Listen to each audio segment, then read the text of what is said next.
Transcription number 1. Start. Now, Sir, Honorable Members will recall that the bill was introduced in the House of the People on the 2nd September 1953.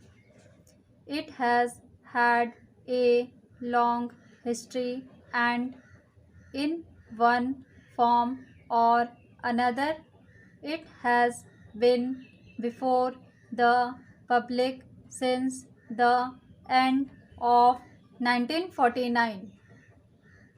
In the statement of objects and reasons, the various stages through which the bill has passed since 1946 have been summarized, and I need not recapitulate on this occasion the circumstances in which the then Government of India took the decision in early 1946 to initiate an inquiry into the reform of our company law. I would remind honorable members that between 1946 and 1948 the entire field of company law was carefully reviewed by two distinguished company lawyers who were appointed to recommend the broad lines on which the present act should be revised. Their recommendations were examined in the then Ministry of Commerce, and certain tentative departmental views which emerged were circulated in a comprehensive memorandum to all recognized trade and industrial associations, bar associations, the high courts and the state governments. That brought us to the end of 1949. Many representations on this memorandum were duly received from chambers of commerce, trade and industrial associations, state governments and the general public.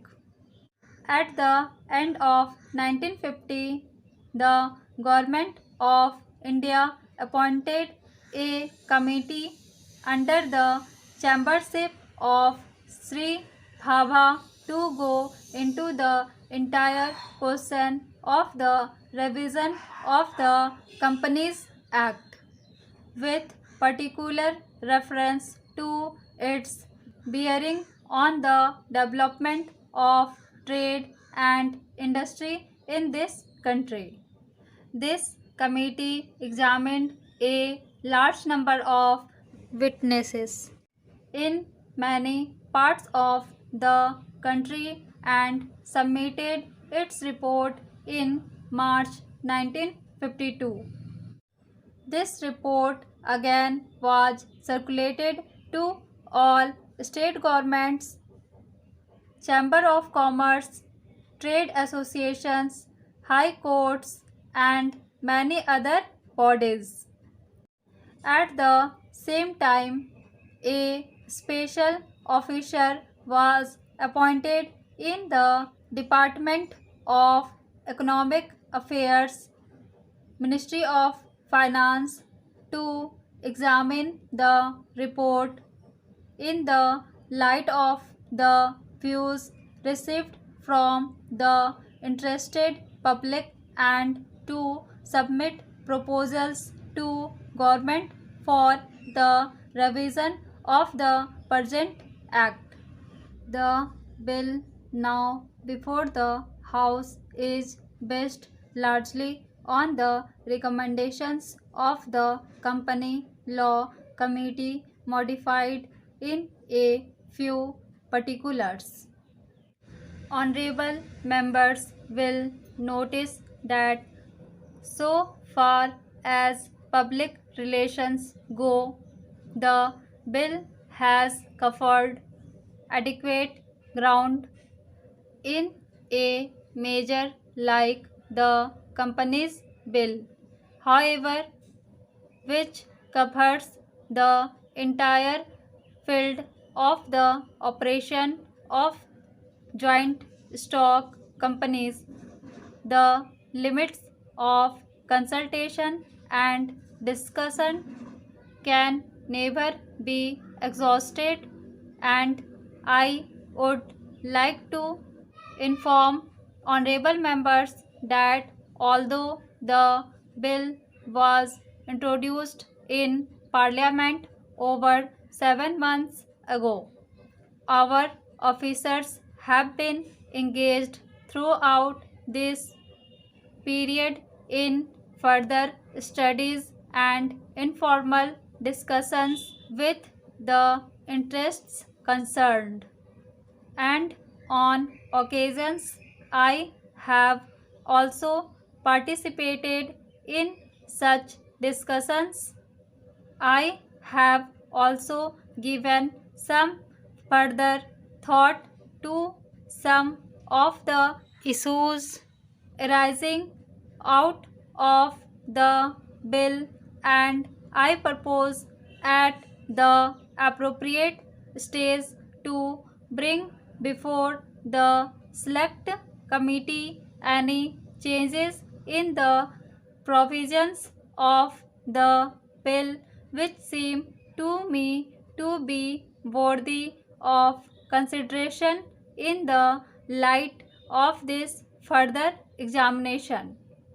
No honorable members will have noticed that the bill contains 6 clauses and 12 schedules. I think it is probably one of the longest legislative measures in recent legislative history, but its size might be regarded as misleading unless I make a few comments. The bill is both. One must remember a consolidating and amending measure. As mentioned in the statement of objects and reasons, this is the first opportunity which has occurred since 1923 for the consolidation of the Companies Act. Advantage has been taken of this opportunity to redraft several long and complicated sections in the present Act which have been split up into a large number of clauses. This is the largest single factor accountable for the increase in the number of clauses in the bill. New clauses employing substantial changes in the present law would hardly constitute more than a small fraction of the bill. I would also draw attention to the structural changes in the bill to which a reference has been made in the statement of objects and reasons. The redraft of the bill and the rearrangement of the existing chapters in the Companies Act in a more logical order have, I think, resulted in a noticeable improvement in the form of the bill, and I hope will facilitate better understanding and appreciation of the scheme. I wish that the act which came into effect long ago was implemented properly. I know that the minister here is very earnest in implementing it, but unfortunately, his colleagues at the state level are disappointing him. Unfortunately, no steps have been taken for trimming or toning up the administration at the state level and at the district levels. They have to be taken immediately.